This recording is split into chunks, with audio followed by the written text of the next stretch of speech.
for Utah's most accurate forecast with Alana Brophy. Weather rates certified 11 years in a row.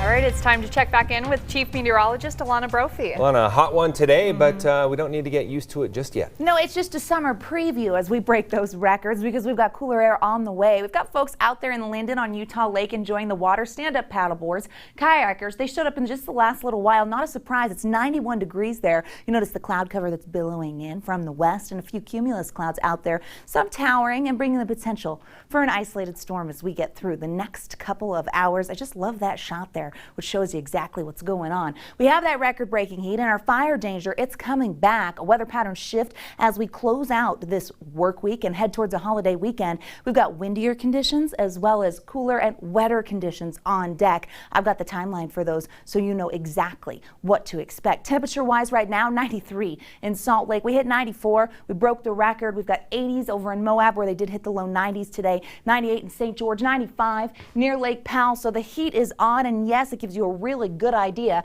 of what we're facing as we head into these warmer months. But before we get there, we've got a storm system, and you notice exactly where it is on the satellite radar off the Pacific Northwest coast. It's going to come swooping in, this ridge of high pressure, keeping us pretty quiet as we made it through today. High pressure is why we've seen these above average temperatures, those increasing clouds noticeable all the way down through the I-70 corridor. And yes, we are getting a little bit of activity. Northwest Utah was the best shot of seeing a thunderstorm, and we have seen some lightning over in that area. Some echoes of moisture over I-70, but all in all, heat is the big weather headline for today. That changes into tomorrow. We are going to stay above average, but we've got changes right around the corner. Cloud cover as we look west from the Cedar City Airport. Our Southern Utah University network camera showing off the sunshine. This is an area that was flirting with their record today, which was 91, and the heat is on, and it's one of the spots that's going to deal with fire concerns, a critical fire risk for tomorrow from Richfield down to St. George, elevated risk for the rest of southern Utah. Now, this is not a surprise. The winds are going to pick up,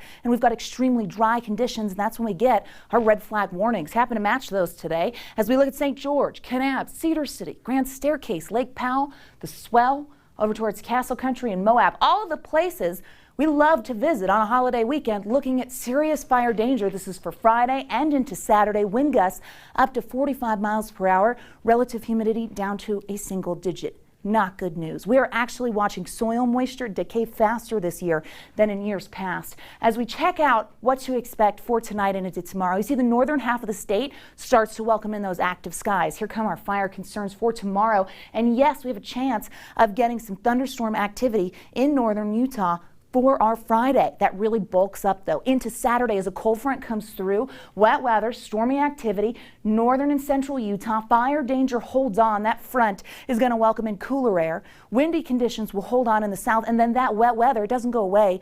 Chance of thunderstorms Saturday, Sunday, and tomorrow from Salt Lake all the way to the state line. Southwestern Wyoming's part of that. The West Desert. Eyes to the skies. It's what you have to do as we head into a holiday weekend. It's important. Now, this map really demonstrates that weather pattern shift. It shows measurable moisture over the next 6 days, and you can see our mountains have the potential of getting some snow in the next 7, but we also get measurable moisture all the way down to Cedar City. That is a change of pace, folks. We've been extremely dry. We saw it on the drought monitor. 80s for tomorrow. Cooler than today, but above average. 95 in Moab, 80s in Cedar.